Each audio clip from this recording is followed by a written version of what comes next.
Gestocar Trámites Vehiculares presenta.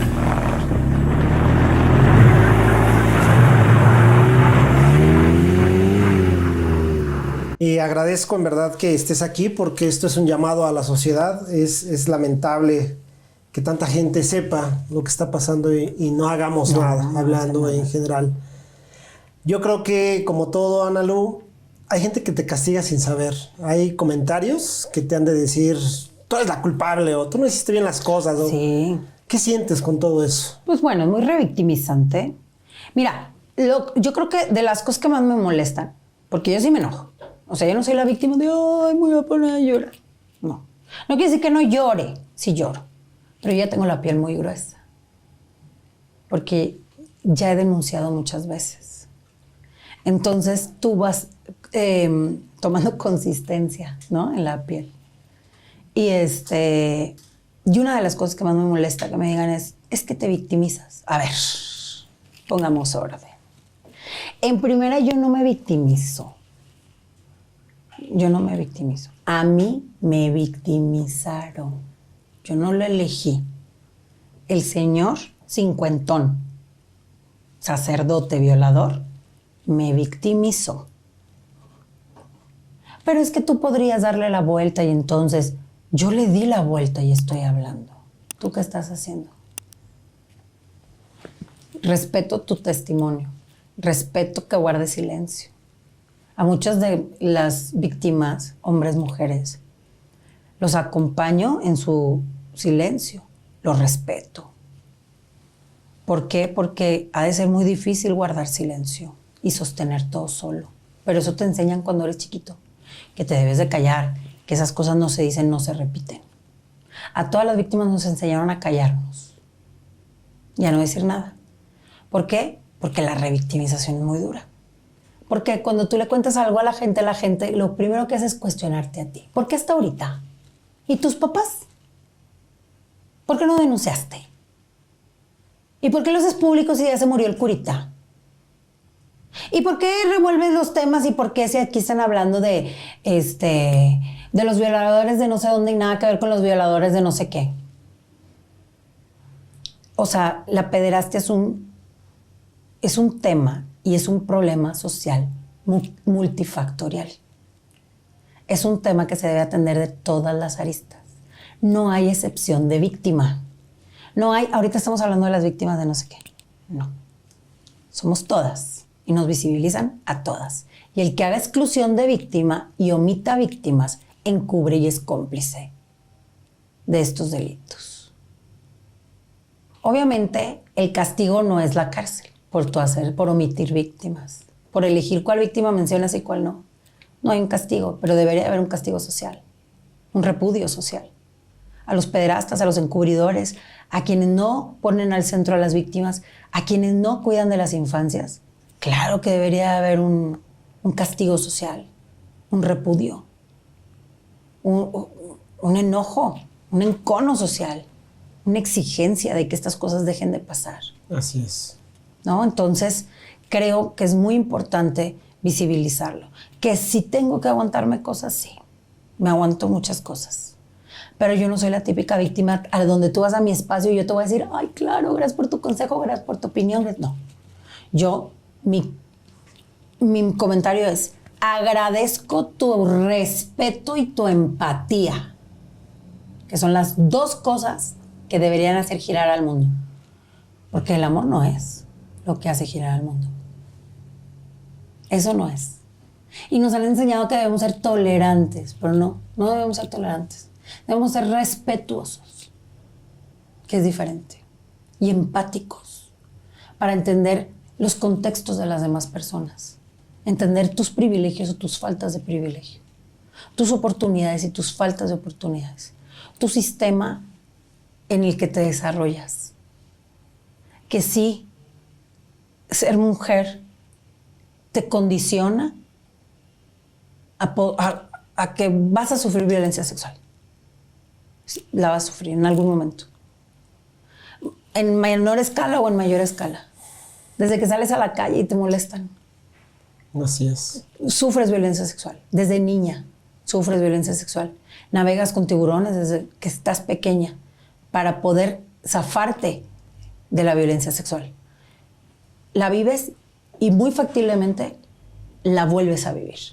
O sea, se repite el círculo, porque es un círculo de violencia que es difícil de romper. Obviamente, tú eres abusada y vuelves a ser abusada. No en todos los casos, pero en la mayoría. Entonces, México es el país número 1 en embarazo adolescente. Ay, es que esas niñas de 14 años, ¡qué calientes! Todas quieren parir. Claro, es su sueño parir. Niñas de 14 años queriendo tener hijos. ¿Sabes qué significa eso? Que han sido violadas de chiquitas. Que han sido violadas, cosificadas desde niñas que no conocen otra vida más que esa. Es un problema multifactorial, social, racializado también. A mí me escuchan, tengo un espacio, pero soy una mujer blanca, heterosexual, hegemónica. Si me explico qué ha pasado, no sé. Hoy no estoy tan favorecida porque subí un poco de peso, entonces la gente está muy obsesionada con que subí un poco de peso. Oh, pero es un foco, ¿eh? Es un foco, es un tema de, yo siento que te afectó porque te subiste de peso. ¿Y por qué has subido de peso? Ay, estabas guapa, ahora subiste de peso. Entonces la plática ya no es te violaron de chiquita, sino que subiste de peso. Entonces es difícil que la gente se centre en el tema. Así es. Y imagínate, si yo paso eso, imagínate una chica racializada. Esas chicas ni voz tienen. En los ejidos en donde van los curas y violan de manera multitudinaria a niños y niñas. Y nadie se entera. Nadie se entera. ¿Por qué? Porque pues están en ejidos, los cambian de lugar, nadie se entera, nadie le pone atención. Entre más precarizado, menos atención tiene. Y luego, ¿qué dicen los gobernantes? Hay que enseñarles a los niños a decir que no. Hay que enseñarles a los niños a cuidar su cuerpo. No, señores gobernantes. Ustedes deben de hacer planes de detección y de prevención. Si pasa mayoritariamente en las casas, tener detección en las escuelas. Sistemas de prevención y de detección, sensibilización, visibilización del problema, atacar todos los espacios que hay en donde los niños sufren pederastia. ¿Por qué? Porque somos el número 1 en violencia sexual infantil. ¿Por qué? Porque luego salen nuestros niños enojados al mundo, sabiendo que lo único que les quedó es perdonar a su agresor o tener que vivir con su agresor porque su papá y la mamá prefirió callar y los hermanos prefirieron aguantar. Y entonces todo este círculo de violencia, y luego le exigen a los niños que no cometan delitos, que sean prácticamente perfectos. Y hay un adultocentrismo señalando a los niños, diciendo que los niños tienen que pagar como adultos. La otra vez me topé el caso, ahorita anda haciendo mucho ruido, que es muy respetable.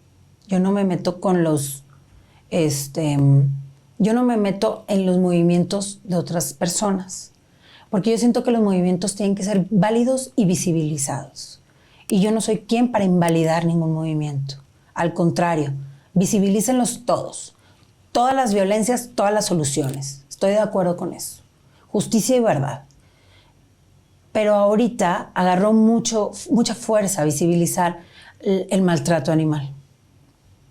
El maltrato animal es muy importante visibilizarlo, claro que sí, porque de entrada es una manera de detectar que hay un problema social, ¿no? Muy fuerte. Y por supuesto que lo que viven los animales, muy a la par lo viven los niños. ¿Por qué? Porque son criaturas que no tienen voz, son los más indefensos de nuestra sociedad. O sea, hay varias cuestiones y similitudes. Sin embargo, últimamente han salido a luz muchos casos de niños que cometen delitos contra animales, que eso no es novedad. Nosotros sabemos que los inicios de las violencias se ejercen contra los animales y en las infancias. ¿Qué es lo que pasa con las infancias? No es que el niño sea malo y entonces no tiene solución y merece el castigo peor porque él no tuvo piedad ni corazón. El niño está replicando una violencia con la que coexiste. Los papás, ¿dónde están los papás? Abusando del niño. Claro.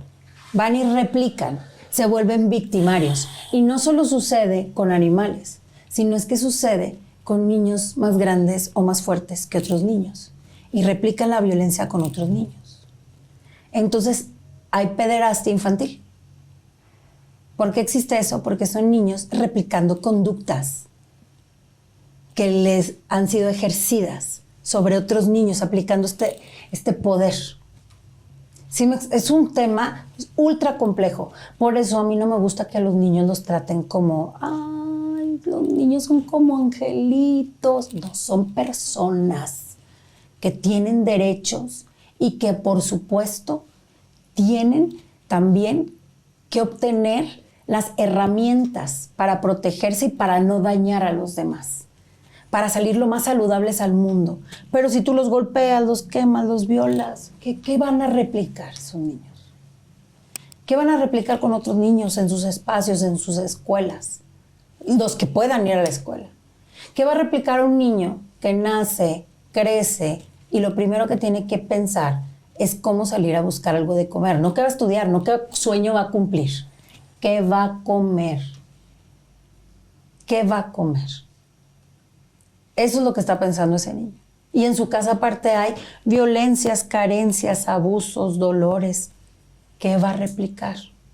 Claro. Entonces, le tenemos una exigencia a los niños, como si los niños fueran adultos con todas las herramientas, que no lo son. Los niños son seres con pensamiento concreto. Para ellos, bueno es bueno, malo es malo, la pared es azul. Se acabó.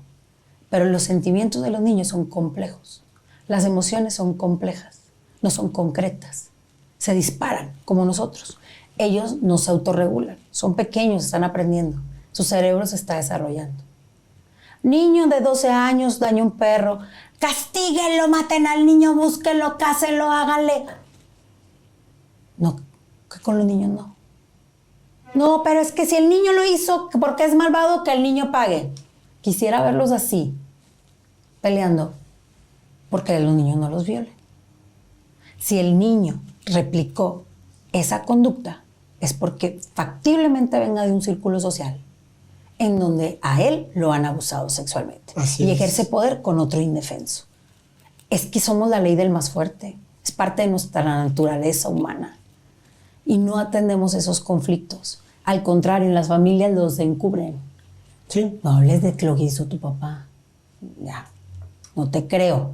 No seas mentiroso. Muchas veces no les creen. No Casi nadie les cree. Son niños, es que inventan. Yo me acabo de enterar del caso de una niña en el colegio. En un colegio le contó a sus amigas en un secreto, así que estaban compartiendo secretos, cuenta que fue violada. Una chica de 12 años. A los 12 años creo que ya estás como en quinto, sexto. Uh-huh. Por ende, ya a partir de cuarto creo que te dan un poco de información sobre la sexualidad. Porque aparte los papás no quieren hablar de sexo. Y no le hables de sexo a mis hijos. Pues no, si las violaciones suceden en casa, yo no quiero que se enteren afuera. Así es. ¿Por qué? Porque es un sistema de encubrimiento. Entonces, esa niña cuenta a todas de sus amigas que alguien cercano a su mamá no dice qué parentesco tiene con la mamá. Puede ser un novio, puede ser... La violó. Y no quería que la mamá supiera, porque no vaya a sufrir la mamá. O sea, la víctima lo primero que carga es yo puedo con todo, pero que no sufran los demás, porque yo no podría con eso. Puedo sufrir yo, pero ellos no. Entonces la víctima comienza sola este proceso de culpabilidad, de revictimización, este proceso de cargar con toda la responsabilidad, porque el violador nunca se hace responsable. La responsabilidad queda ahí, y adivina quién la agarra, la víctima. Entonces, cuando ella denuncia con sus amiguitas. Y una de sus amiguitas se animó a decirle a una mamá, a su mamá. Y entonces comienza toda esta búsqueda de ¿qué hago? ¿Qué hago con esta información? ¿Qué hago con esta información? Si tú sabes de un caso de estos, denuncia. Ciudad de México 089. Denuncia anónima al DIF. Déjaselo a una institución. Es lo más que vas a poder hacer. Es lo más que vas a poder hacer. Si la institución hace o no hace, no estuvo en tus manos, pero tú denunciaste, hiciste lo correcto. Eso es lo correcto. Todos los días me llegan casos. Todos los días me escriben casos. Unas para decirme que ya lo superaron, que ya ni hablan de eso, pero Yo digo, ya lo superaste y me vienes a mí a contar que tú lo viviste, que ya lo superaste. A mí una extraña, ¿qué quieres demostrarme Claro, a mí? ¿Yo claro. quién soy como para que tú me cuentes que te abusaron de niña? Esas cosas son muy íntimas. Si tú ves una denuncia y te sale tus ganas de denunciar, se llama emerger. Y eso es importante y eso es un logro. Yo te felicito. No Así es. emerjas para agredir a otra víctima, ni para decir que tú estás muy bien, que a ti Dios te concedió todo. No, emerge para visualizar lo que te pasó y trabajarlo, porque si te está saliendo de la boca es porque todavía tienes necesidad de validarlo. Así es. Pero es muy difícil que una víctima acepte su condición de víctima, porque nos han enseñado que las víctimas están mal. ¿Cómo? Las víctimas, ¿cómo se atreven a sufrir? Que ya le den vuelta la hoja. ¿Por qué se victimiza? Como si fuera así, algo que disfrutaras. Es que lo cuenta y entonces vuelve a sufrir, dale vuelta a la hoja. Aparte me exiges que yo lo supere a los tiempos que tú quieres, no a mis tiempos. No me dejas arreglarlo como yo quiera. Tú me dices cómo debo de sentirme, cómo debo de enfrentarlo, cómo debo de denunciarlo. Que porque tú te sientes con la autoridad moral y la superioridad, porque según tú ya lo superaste, de venir a decirme a mí cómo trabajar mi caso y cómo trabajar el delito que se cometió sobre mí. Eso es invalidar a otra persona. Las víctimas tienen que respetar a otras víctimas. Y las víctimas tenemos el derecho a ponerle límites a otras personas. De aquí no cruzas, yo no te pedí tu opinión. De aquí no cruzas, yo no te pedí tu consejo espiritual. De aquí no cruzas. ¿Por qué? Porque no me conoces. Yo no llego a un velorio diciéndote cómo te debes de sentir. Y que ya pasará. Ah, ya va a pasar. Dale la vuelta a la hoja. No te sientas mal. Que al cabo ya estaba enfermo. Que al cabo Dios proveerá. Que al cabo ya se volvió un angelito. Ya te está cuidando el angelito. ¿Eso le dirías a alguien que quieres? ¿Que se le murió a alguien? ¿Un ser querido? ¿Eso le dirías? Entonces tú tienes dos cosas que aprender. Bueno, tres. Empatía, respeto y educación. Tus creencias no te han brindado esas tres cualidades que debes de tener por ser simplemente un ser humano. Y decir, esto es imprudente. Yo no debo cruzar esta línea, no la conozco. No la conozco. No puedo invalidar su dolor. Tengo que ver que me lo exprese.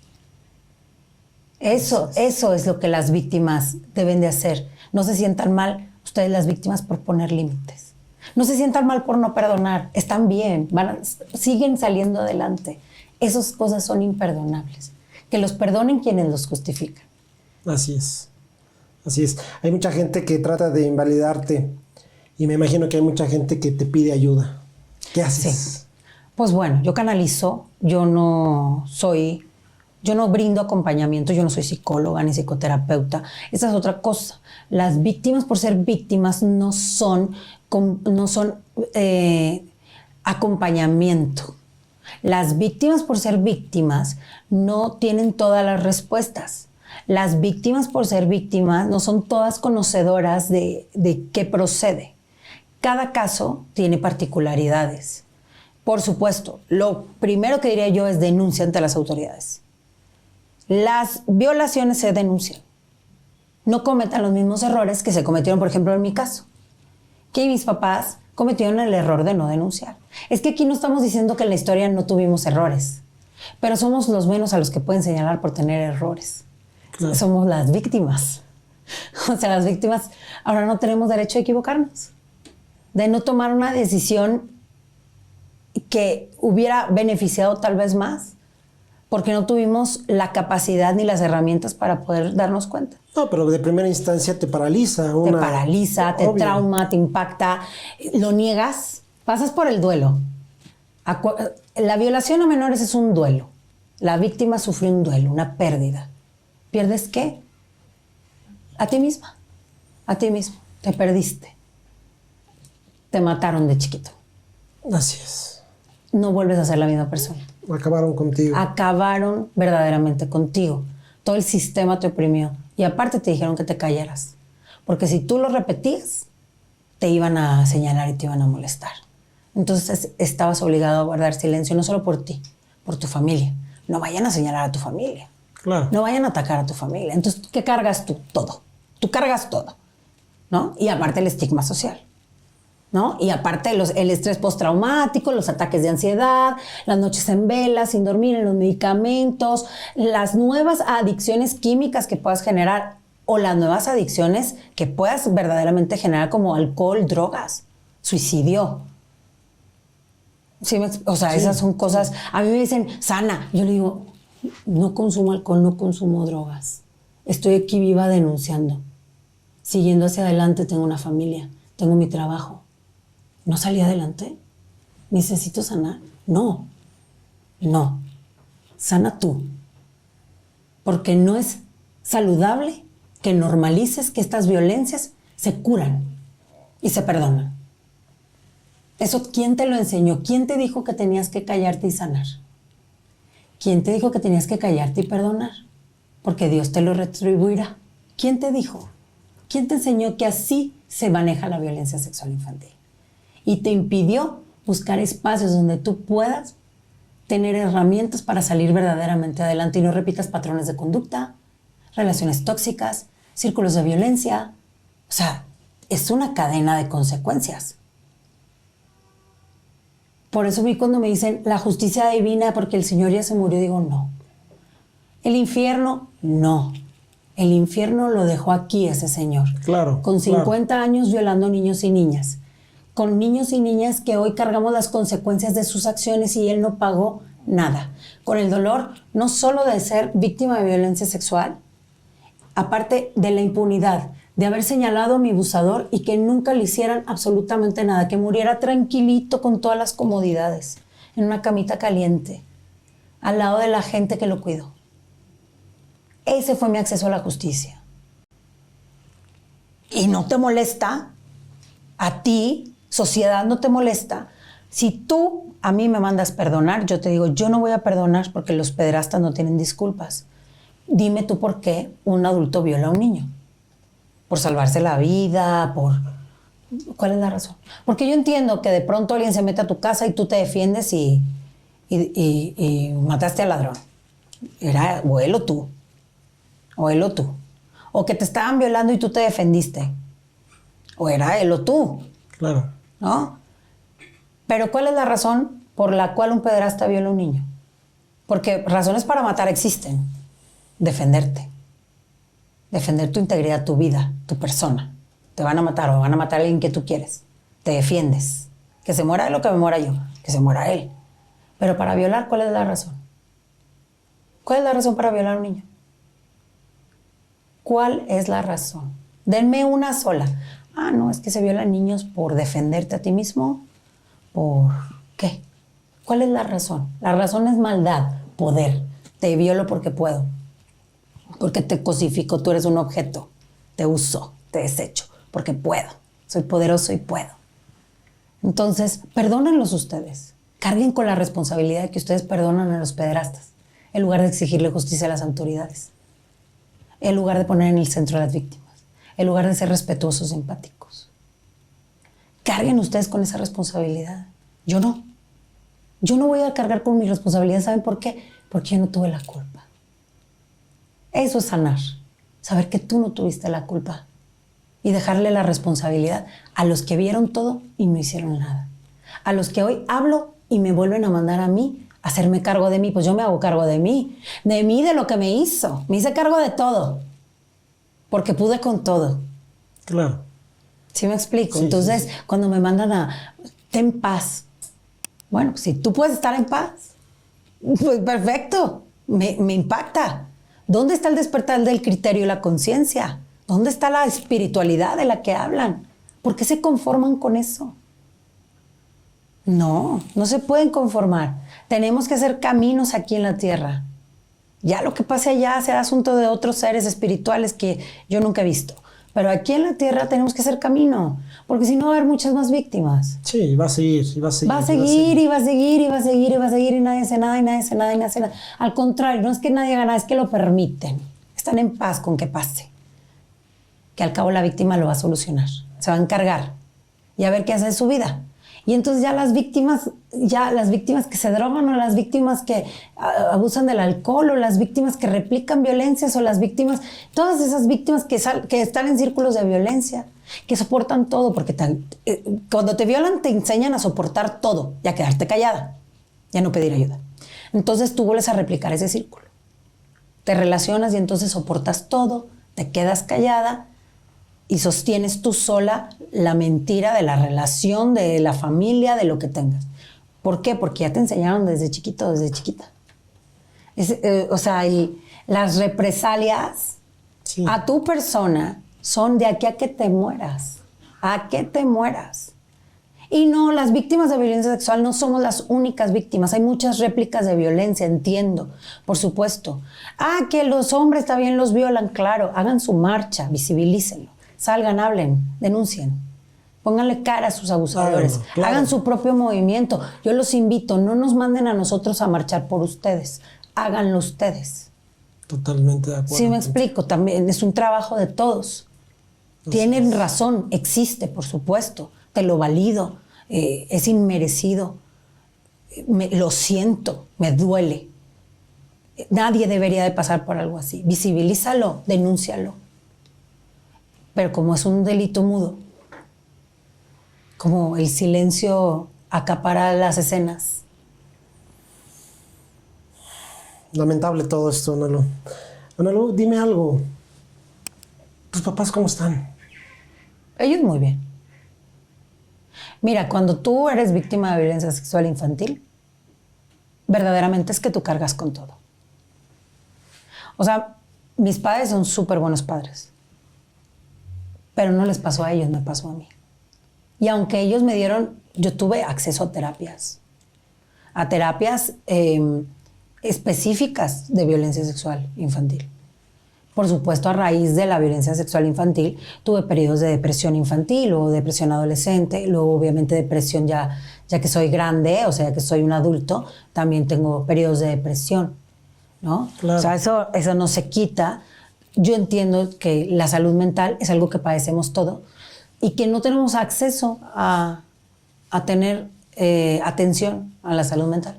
Es un privilegio, porque el Estado no está preocupado por eso. Que todos andemos loquitos, para ellos está perfecto. Así andamos atendiendo nuestros problemas existenciales y no les andamos exigiendo que cumplan con sus deberes mientras cobran una millonada. Así es. ¿Sí me explico? Así es. Y que entonces eso nos tiene muy distraídos. Nos tiene muy distraídos. Y tenemos razón. Tenemos que atenderlo. Tenemos que atenderlo. Pero verdaderamente es que no tenemos oportunidad de cambiar el rumbo del país. Porque no tenemos oportunidad de tratar nuestros propios problemas, nuestros propios traumas, las cosas que cargamos. Entonces, yo siento que mis papás hicieron una muy buena labor, que me dieron oportunidad de tratarme con especialistas. Hay especialistas que no valen un centavo. Una vez me tocó una psicoterapeuta que me preguntó que si yo sentía rico lo que me hizo el padre. Fue tan revictimizante. Yo no sabía por qué me dolió tanto, me indignó su pregunta. Yo tenía como 13 años. Me indignó su pregunta a tal grado. Tú no sabes lo que me indignó. Me dolió, me indignó, me enojó, me dieron ganas. ¿Cómo te atreves de decirme algo así? Era para mí profundamente doliente que se haya atrevido a decirme algo así. ¿Cómo se atrevió? ¿Cómo cruzó esa línea? Y se atrevió a preguntarme algo así. ¿Cómo cree que me va a gustar que me hagan daño? ¿No? Pero salí tan indignada de esa sesión que ya no volvía con esa psicóloga nunca más. Claro. Luego de grande he tenido oportunidad de tratarme por ratos, o como todos. Tomo terapia, luego ya no. Y me funciona Gestalt y luego luego de Gestalt y pruebo el psicoanálisis de diván.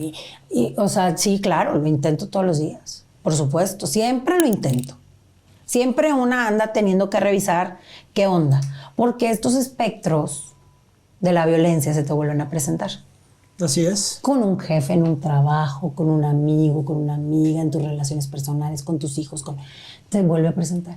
Y tú regresas a ese sentimiento, a esa emoción que tú vinculas con tu infancia. ¿Sí me explico? Cuando Fernando Martínez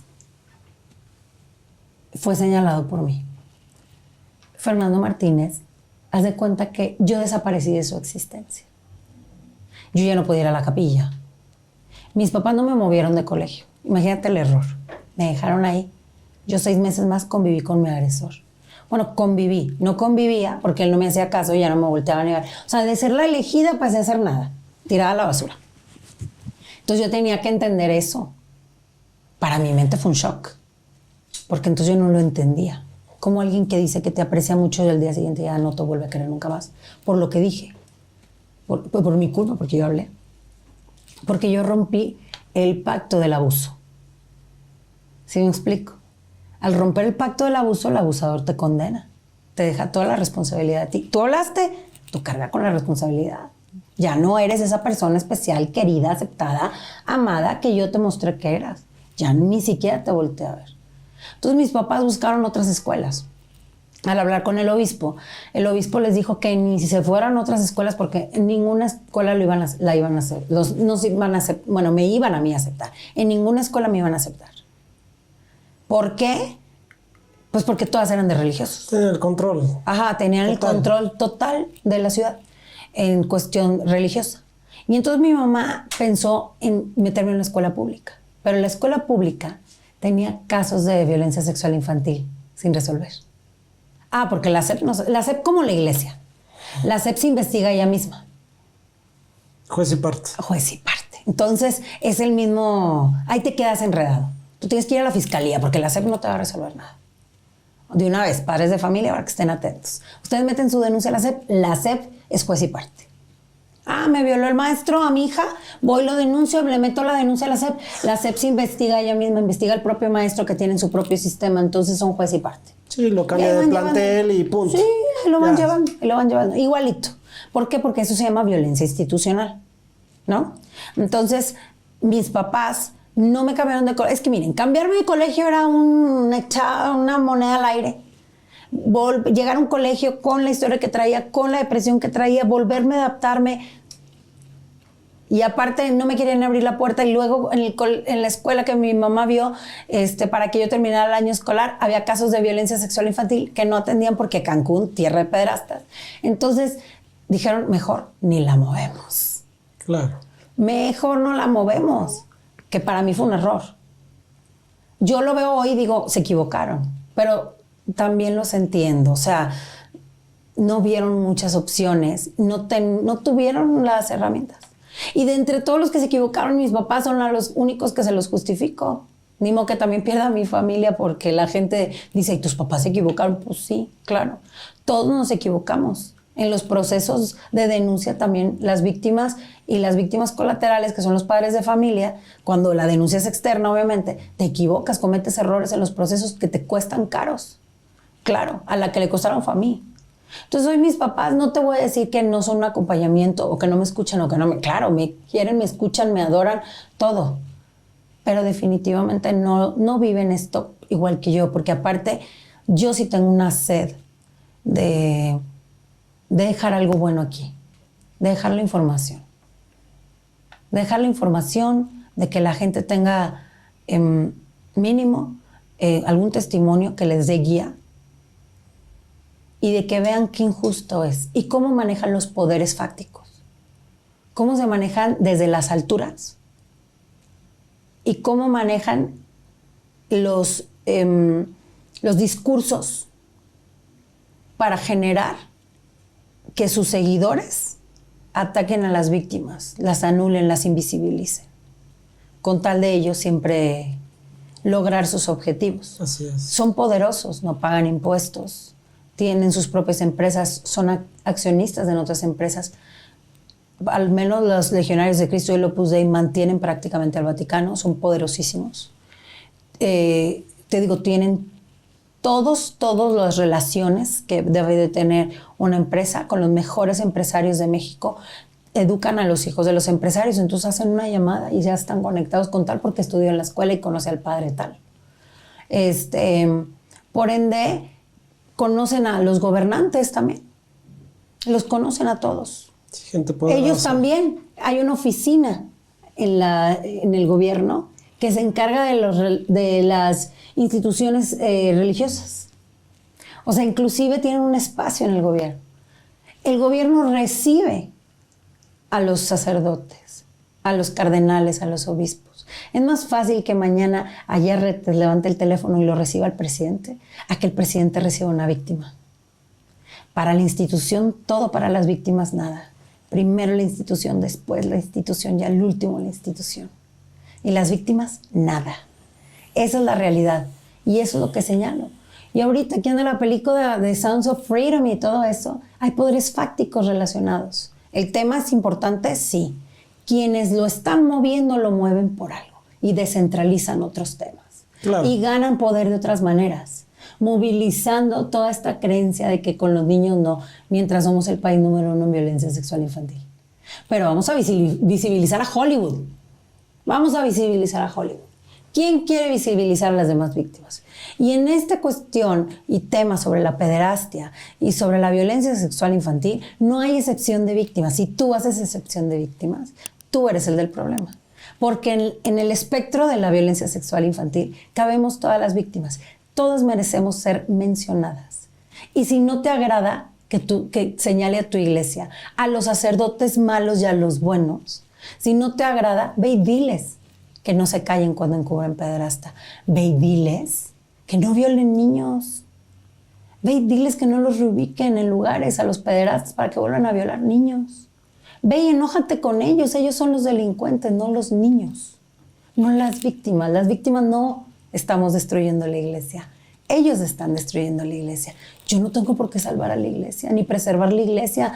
No le debo nada a la iglesia me debe a mí. Yo no tengo que nada. Que se encargue los responsables, que son la iglesia.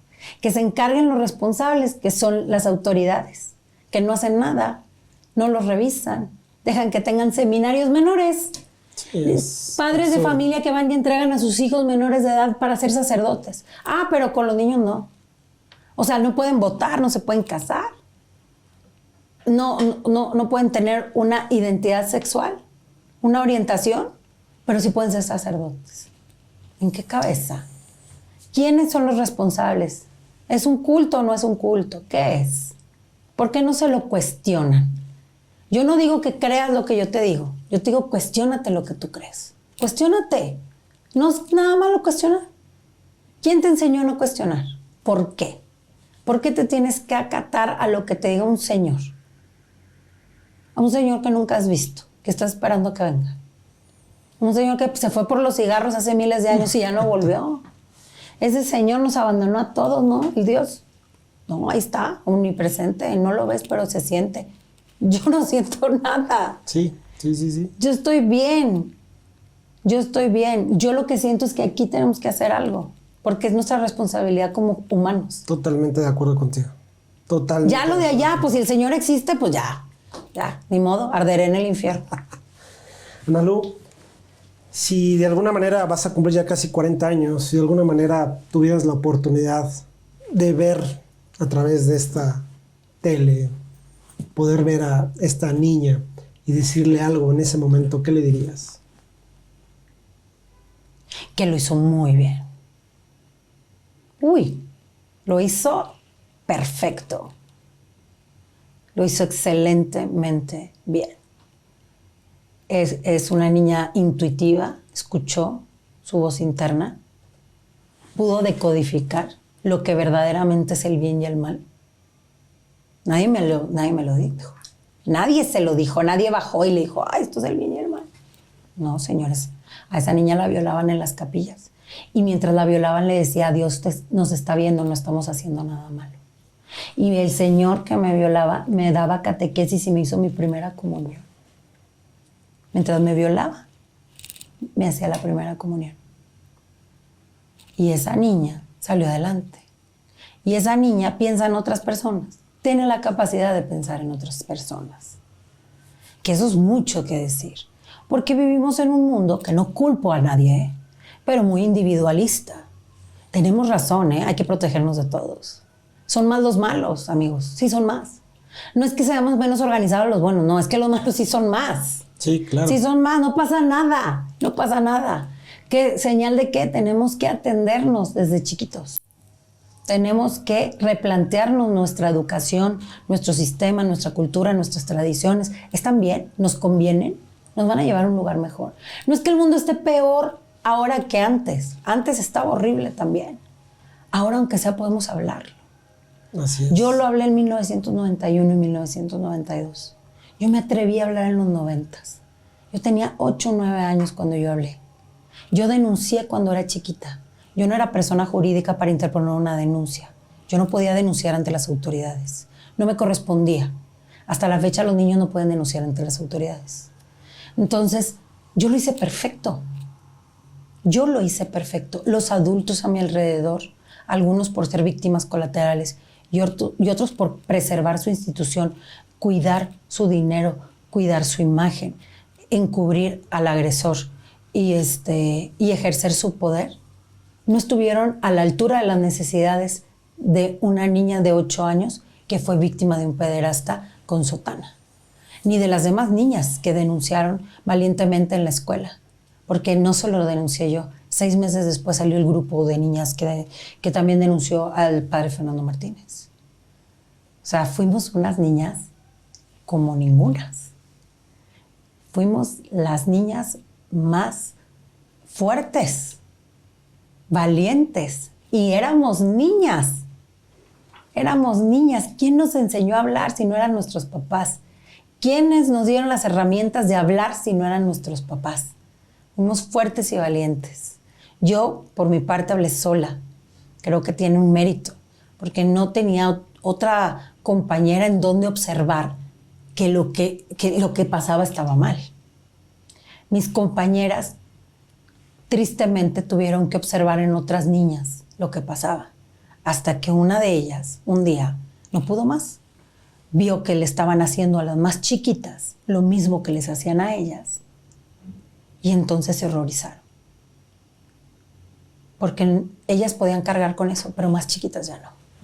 Les dolía por otras niñas, no por ellas. ¿Sí me explico? La bondad de las niñas, que éramos niñas buenas. Y seguimos siendo niñas buenas. Una de ellas no se puede voltear a ver al espejo. Otra de ellas toma medicamento para tener una estabilidad. Otra, como yo, necesito medicamento todas las noches para dormir, porque si no, no puedo dormir. Somos personas que atendemos nuestros problemas y salimos adelante. Tampoco somos parte de la élite. Éramos gente que le echábamos muchas ganas, ¿no? Porque era otro mundo en los 90. Entonces, cuando la veo la imagen de las niñas que salen adelante. Veo la imagen en las marchas de las mujeres. Cuando veo a esa niña, veo todo lo que ha sostenido esa niña y todo lo que sigue sosteniendo esa niña y todo lo que significa hoy esa niña. Esa niña fue la primera mujer que acusó a un sacerdote a nivel público en México. La primera denunciante mujer de un sacerdote. Eso es esa niña, que denunció en el 91 y 92 y volvió a denunciar en el 2019 porque dijo, necesito saber en dónde está ese sacerdote. Lo casé yo, lo encontré yo. Eso es esa niña. Esa niña que pudo con todo de chiquita, ahorita me hace cosquillas. Ahorita puedo ponerle límites. Ahorita tengo las herramientas.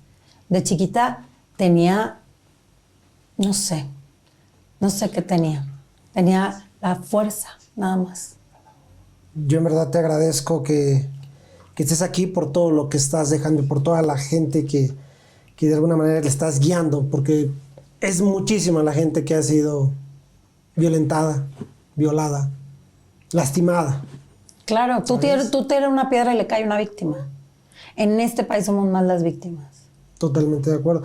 ¿Hay algo que le puedas decir a las madres que nos están viendo?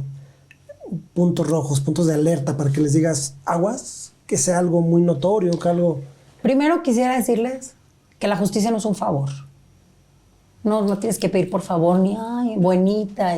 La justicia se exige con toda la actitud, con toda la gallardía, con toda la valentía, con toda la entereza, con todo se exige. Es un derecho humano fundamental que tú debes de tener acceso a que si se cometió un delito sobre ti, tienes derecho de exigir justicia y reparación de los daños a tus agresores o a tu agresor. Y la garantía de la no repetición es un derecho humano. Aquí la Comisión Nacional de los Derechos Humanos no hace nada. Yo metí una carta a la Comisión Nacional de los Derechos Humanos, ni siquiera se expresaron, ni siquiera un criterio, nada. Nada. Cuando hay organismos internacionales señalando a México por pederastia clerical y se quedan callados y no hacen nada, porque con la iglesia no se meten. Es muy difícil ser víctima de la iglesia. Te someten a una revictimización constante. ¿Qué le diría yo a las madres de familia? En principio, que si ustedes no quieren que sus hijos los agreda una persona en la iglesia, no los metan a colegios religiosos. En principio, empezando por ahí. ¿Suena cruel? Pues sí. Sí suena. Ah, pero mis hijos y mi creencia y tú... Bueno, tú escoges. Si tú escoges y no meter a tus hijos a la boca del lobo, o decirles, bueno, ahí te cuidas, que no te vayan a tocar, y dejarle la responsabilidad a ellos. ¿Qué tan responsable te vas a hacer de tus hijos? Eso en primera. ¿Por qué? Porque te estamos dando información. Ah, no todos los sacerdotes son malos. No, pero si te toca uno malo, el bueno, mira. Se calla. Tiene el bro code, este pacto masculino de callar. Porque es un sistema. Es un sistema. Que ¿quién lo inventó? Los meros del sistema. La iglesia impartidora del sistema. La iglesia impartidora de leyes. Porque ellos crearon las bases. Entonces es importante saber cuál es la importancia central de la iglesia en nuestras culturas y tradiciones. Y en nuestra educación, en la forma en la que nos dirigen nuestra educación, ¿no? Porque, otra vez, México es un país mayoritariamente católico. Así es. Entonces, en primera, la justicia no es un favor. En segunda, no sometas a tus hijos a clases con sacerdotes. O si ya los quieres llevar al catecismo y todo eso, pues quédate ahí. Quédate ahí, noche. Porque si no, puede pasar. Hay miles de historias de monaguillos.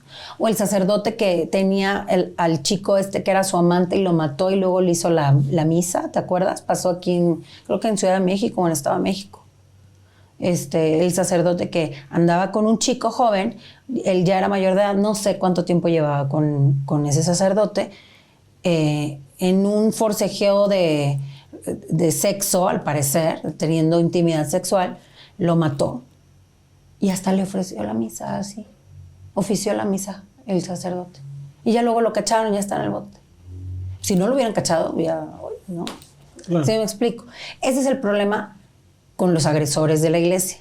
Ellos tienen el respaldo de la institución. Otra cosa que tú puedes observar en tu hijo son conductas sexualizadas. Acuérdate que los niños no es que vengan los LGBT a sexualizártelos o que vengan de no sé dónde a sexualizártelos o que la pornografía los sexualizó. No, los están sexualizando en las casas, en los colegios, mientras los están abusando, los están tocando o están viendo que tocan a alguien. O sea, ese proceso es imparable. Entonces tú tienes que tener conciencia sobre que esto está sucediendo. ¿Qué es lo que pasa cuando tú empiezas a notar conductas sexualizadas en un menor? Que se masturba y está muy pequeño. Entonces tienes que ver el origen, porque también existe la masturbación infantil. Lean Freud, no pasa nada, es parte del crecimiento humano. Pero muchas veces son conductas sexualizadas. Chequen si sus hijos de la nada se hacen pipí en la cama, ya grandes, tuvieron alguna regresión en falta de control de esfínteres. Okay. Ya sea que se hagan pipí o que se hagan popó. Y que te dejen verla. Eso es muy importante. Se hacen pipí de miedo o se hacen popó y tú de pronto te das cuenta que mancha su ropa interior o deja signos sucios. ¿Por qué? Porque está siendo violado. Súper importante. Esa es otra de las conductas muy importantes de observar. Por supuesto, cuando bañas a tu chiquito o tu chiquita, revisa el cuerpo. Muy importante. Muchos de ellos son salvajemente violados. Entonces presentan signos de violencia física. Porque la violencia psicológica se refleja en diferentes formas. Que si llega y está más violento que antes, que si arroja cosas, se pelea, grita, es irascible, cambia de conductas todo el tiempo, llora con facilidad. O sea, no es fácil darte cuenta por este tipo de conductas, pero cuando ves signos físicos, ahí hay algo importante. Sí, eso ya es irrefutable cuando hay signos físicos. Y lo más importante, se los juro, que tenga regresiones de esfínteres, que se haga pipí o se haga popó y que de alguna manera lo caches o lo dejes o hace que, no sé, que escondan los calzones sucios y que tú los descubras y que ¿por qué los escondió? ¿Por qué si fue un accidente? Ahí es un signo de violencia sexual irrefutable. Esas dos cosas en cuestión, muy importantes. Hay chicos o chicas que siguen haciéndose pipí en la cama hasta los 12, 13, 14 años. Es una regresión de esfínteres, es violencia sexual. Más chiquitos está con el copro, que es otra forma, como te digo, y es signo de violencia sexual irrefutable. Y no toda la violencia sexual tiene que ser por medio de que el hombre penetre al niño o a la niña, ¿eh? También puede ser con las manos, puede ser sin tocarlo, haciendo que te vean, masturbarte, exhibicionismo, que te pongan pornografía, que te pongan a tener sexo o a tener intercambios del índole sexual con otra persona y para que ellos se satisfagan. O sea, hay muchas formas de violentar a los menores. No todas son tocándolos. Y por eso se llama corrupción de menores. Es un delito gravísimo también. Es una parte del espectro de la violencia sexual infantil. No cuenta como violación o abuso sexual. Sin embargo, es parte del espectro del abuso sexual. Y es muy complicado de hablarlo, de explicarlo, de comprobarlo. Muy complicado. Hay un caso muy público actualmente de corrupción de menores en donde la víctima jamás fue tocada. Pero es corrupción de menores. Sigue siendo. Entonces la gente no entiende. La gente entiende que ¿te violó? Si no te violó, a mí me han preguntado, ¿y te manoseó o te penetró? Me han preguntado, es impactante. Y le digo, ¿y si te digo qué vas a hacer con esa información? Claro. O sea, ¿te satisface esa información? ¿Te imaginas esa información? ¿O necesitamos pruebas de que te violó? ¿Necesitas ver que me violó? Necesitas una imagen en donde me esté violando. Es pornografía infantil. O sea, atiendan sus cabezas. La gente necesita mucho que atender. Esa gente que cuestiona esas cosas, que pregunta esas cosas, que le molesta. Tiene problema ahí. Pues hay que revisarla, porque si tienen menores alrededor, es un peligro, ¿eh? Analu, déjame ir a un corte comercial rápido y regreso contigo. Ok. Continuamos. Ha llegado la hora de realizar tu refrendo vehicular 2023 en Morelos. Nosotros lo hacemos por ti. Envíanos al correo yocuidomiauto@gmail.com los siguientes documentos: INE del propietario, tarjeta de circulación 2022, póliza de seguro vigente. Recuerda que el pago de gestoría es contra entrega de tarjeta 2023. Costo de la gestoría es de 1,500 más derechos. Evita multas e infracciones. Gestocar, somos tu mejor opción.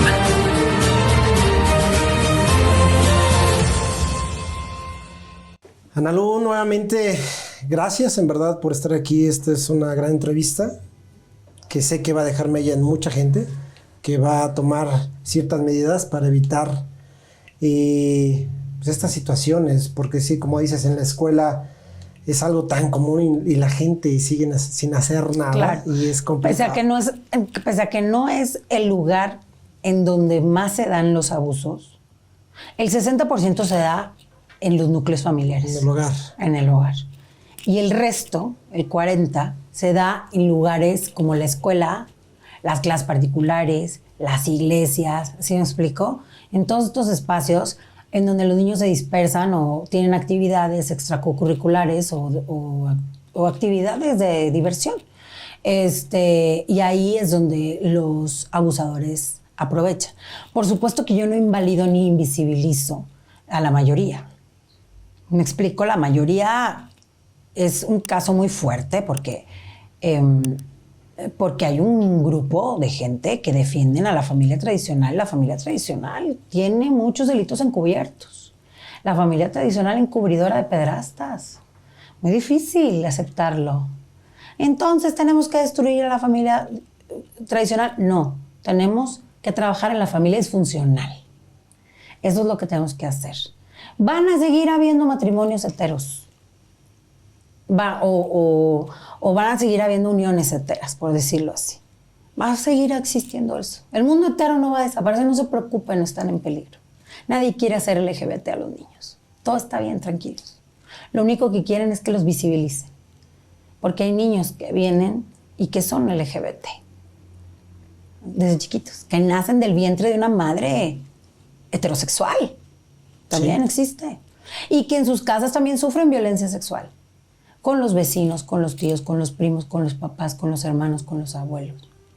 Entonces, es importante visibilizar, por supuesto, a la mayoría, que no podemos echar a un lado que esto sucede en las familias.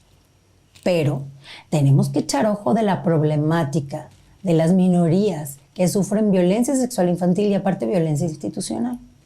La familia es una institución, sí, pero es una institución social. ¿Quién protege a la familia? La propia sociedad. ¿Quién protege al núcleo familiar? Los integrantes de las familias. Y a la institución la protegen los poderes fácticos. La familia tradicional es una ideología. Está bien, no pasa nada, cada quien con sus ideologías. Pero la agresión institucional tiene poder. Tiene poder, no solo social, sino económico, político. Tiene muchas aristas. Entonces la víctima no solo es revictimizada en su círculo social, sino aparte es revictimizada de manera institucional, porque sufre violencia institucional. Tu acceso a la justicia es más reducido que si tú denuncias a tu abuelo o a tu papá. Hoy por hoy, creo que fue en el 2022, que se aprobó la imprescriptibilidad del delito de la violencia sexual infantil. Es muy importante ese paso, porque quiere decir que tú, a partir de X fecha, yo ya no puedo, pero otras personas sí pueden, denunciar a sus agresores o agresoras. Así es. Y entonces pueden tener un acceso a la justicia porque hay una imprescriptibilidad de delito. O sea, si tú te tardas 25 años en hablar, pero tu agresor sigue vivo, tú lo puedes enjuiciar. ¿Sí me explico? Sí, Eso sí. es muy importante. Ese acceso a la justicia se logró en el 2022. Fue una propuesta que se hizo en la Cámara de Senadores, tutelada por Josefina Vázquez Mota. Eso se lo reconozco a Josefina. Trabajamos muy duro con ella. Me hubiera encantado que me hubiera hablado para sus mesas de trabajo, porque creo que la pederastia clerical es un tema que hay que estudiar a fondo. También se pidió, así como en Chile, así como en Argentina, así como en otros países, que se hiciera una comisión de la verdad para las víctimas. Esta comisión de la verdad obviamente tenía integradas víctimas de la pederastia clerical y ver cómo podíamos poner en mesas de trabajo el problema para poderlo atacar a fondo. Y entonces que la iglesia comience a ser responsable por las infancias. ¿Por qué? Porque ellos trabajan con infancias. Y las infancias también tienen derecho a la justicia. Claro. Y más si encubren agresores. Por eso se necesitan las mesas de trabajo y visibilizar el delito. Porque ellos tratan con personas. Y entiéndanlo como quiera, tratan con personas. Se las dejan para los seminarios o las tienen en los colegios. Las adoctrinan con sus ideologías, las que sean, las que ustedes quieran. Pero esas son ideologías. Y cuando las víctimas de la iglesia hablamos, entonces, y aparte, hablamos y no nos conformamos con un perdón y con una cartita de paz y reconciliación y queremos justicia y reparación, que es nuestro derecho humano, pasamos, como te dije, a ser las víctimas malas, a ser señaladas por la sociedad. ¿Y quiénes son los radicales que no quieren que hagamos valer nuestros derechos y dejemos un camino para otras víctimas? ¿Quiénes son los verdaderos radicales? Los verdaderos adoctrinados, los ideológicos. ¿Quiénes son? Yo me pregunto.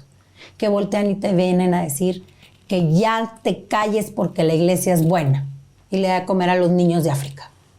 El tema es profundo, es difícil.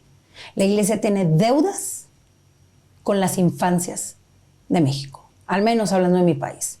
De Latinoamérica ni se diga. Claro. Ni se diga. Y esta comisión de la verdad y la justicia la hemos pedido muchísimas veces. No hay una sola autoridad interesada en hacerla, porque no quieren investigar a la iglesia, no quieren haber un frente de investigación a la iglesia, porque son sus cuates, son sus amigos. Porque tienen el bro code, este código de entre hombres, de protección entre ellos, de su sistema. Porque ellos manejan poder, manejan masas. Entonces, ¿quiénes son las víctimas? Las víctimas no son nada, ni las recibimos, ni hablamos con ellas. Luego del Vaticano, antes de la pandemia, iban a mandar a un señor que se llama el Monseñor Chicluna, que él ya había hablado con las víctimas de Maciel y con otras víctimas en Chile y en tal y cual, en donde él quería hacer una propia investigación de qué estaba pasando con la pederastia en la iglesia en México, que era impresionante, no es posible que estos casos estén sucediendo todavía. Iba a venir, se atravesó la pandemia, y como dice el presidente, les cayó como anillo al dedo, entonces ya no vino el señorcito y ya no pudo hacer nada y ya no se hizo nada y ya la iglesia no se vino a investigar ella misma, digo, ya saben, pero querían hacer como que hacían algo. Y entonces también salieron las víctimas de Argentina y de Chile a decir que la Comisión de la Verdad que había puesto a la iglesia y que había ido el mismo Monseñor Chicluna y que era para captar víctimas que hicieran sus denuncias dentro de la iglesia y que dejaran el tema público. Y ahorita están los casos de Bolivia. O sea, todo lo que me pasa a mí le pasa a todas las víctimas del mundo. Y a veces tienes suerte y el Papa te manda una carta. Fíjate, me mandó una carta, déjame checo a ver si la tengo aquí, porque es una maravilla. O sea, cuando la vi dije, no es posible, esto vale oro molido. A ver si la tengo, porque es de una víctima, creo que es argentino, y me mandó una carta, él le escribió una carta al Papa. Él es creyente, obviamente. Y el Papa le respondió, o sea, a él lo violaron de chiquito. Y el Papa le respondió, voy a omitir algunos nombres y cosas porque es una carta privada, no es mi carta. Dice, muchas gracias por la carta que me enviaste y la confianza para compartirme aquello que tanto te ha hecho sufrir. O sea, respuesta del Papa Francisco, el cero tolerancia. Gracias por tu testimonio y sobre todo por tu coraje y perseverancia para no quedarte de brazos cruzados. Agradezco que tu historia vivida tanto tiempo en silencio pueda ser ahora luz para los demás, ya que en vez de dar lugar al odio, es de la palabra. Por eso los católicos repiten que estamos llenos de odio, por gente como el Papa. Ya que en vez de darle lugar al odio es el enojo que tú puedas sentir porque te violaron de chiquito y no tuviste justicia, algo natural, pero este señor le llama odio y lo invalida, porque el odio es malo. Así es. ¿Okay? Buscas que estos hechos aberrantes no se sigan repitiendo. Hechos aberrantes son delitos, señor, que cometió su institución. Y no denuncia para que su institución no cambie, no. Denunció para cuidar a las niños y las niñas, no por usted. ¿No? Dice, me quedo con aquello que expresaste. El dolor no prescribe. Eso lo decimos todas las víctimas. Porque hay delitos que prescriben. Por ejemplo, yo no puedo denunciar porque el delito que cometieron sobre mí prescribió. Pero mi dolor no prescribe. Mi dolor es perpetuo, ¿no? Así es. Y dice, y me permito agregar que la gracia de Dios, ya mandamos la discusión a otro plano, mucho menos. O sea, menos. O sea, tu dolor no prescribe, la gracia de Dios menos. Porque es mayor a tu dolor, puede con más, es el más fregón. Tú eres un ser humano que no más siente dolor. Fíjate, y te minimizan y te invisibilizan. Te minimizan, te matizan. Te violaron de chiquito, pero lo matizan porque la gracia de Dios es mayor que tu dolor. Dice, su amor es más grande y es capaz de transformar cualquier dolor en fortaleza porque tú debes de ser fuerte. Y esperanza, y debes de tener esperanza. Nunca denuncia, nunca reparación, nunca delito. Siempre este tipo de cosas te dicen. Dice, cuenta con mi cercanía y oración. Eso es para lo único que cuenta, no con la verdad, la justicia ni la reparación. Vas a contar con su cercanía y oración para que los restos de aquella oscuridad que puedan permanecer en tu corazón, o sea, tu corazón oscuro por lo que te pasó, pobrecito de ti, porque eres una persona oscura desde aquel evento y pues tú tienes que echarle ganas, salir adelante, sanar, dar la vuelta a la página, porque qué flojera quedarte ahí, ¿no? Y que puedan permanecer en tu corazón, sean sanados por el abrazo del niño Jesús. Valiendo madre ya. Ya. Con eso. Que te abrace el niño Jesús. Ya te mandaron con el niño Jesús. Y que el daño recibido, daño, nunca delito. Daño. Jamás reparación. Nunca delito. Daño. Como si fuera cualquier cosa. Como si fuera hay cualquier cosa que te pasó. Y que el daño recibido le suceda una fe y alegría restaurada.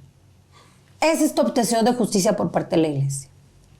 Esa es, o sea, y todavía dice que reza por esta persona, por la salud de su esposa, por la de sus hijos, y que le pide disculpas por su demora en responder, o sea, todavía se tardó en responder el Señor.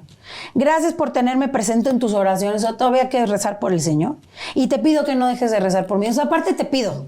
No te doy nada, pero aparte te pido, ¿no? Y que Jesús te bendiga y la Virgen Santa te cuide. No, ya no me cuidó Jesús, ni la Virgen. Ya me violaron de chiquito. Ya me violaron de chiquito.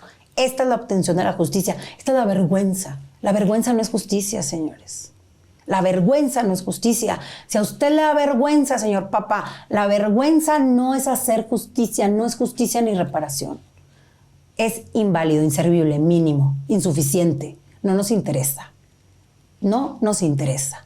Y si a ustedes les interesa esa justicia, esa verdad, eso que ellos llaman restaura tu fe, que te abrace ahí el niño Jesús, tú sufres pero Diosito puede con más. Si ustedes se conforman con eso, revísense, cuestiónense. ¿Estará bien en lo que creo? ¿No utilizarán lo que creo para minimizar sus delitos y agrandar su poder? ¿Quién es esta gente? Así es. Lamentable. Horrible. Delito tras delito y no pasa nada. Impunidad total. Y todavía me dicen, créeme, se les han pasado mal. Se la pasan increíble. Viven en castillos, en palacios de oro. Viven increíble, con reliquias, son millonarios, viajan, saben idiomas. Todo. Viven impresionante. Y aparte de todo, no son célibes. No crean que son célibes.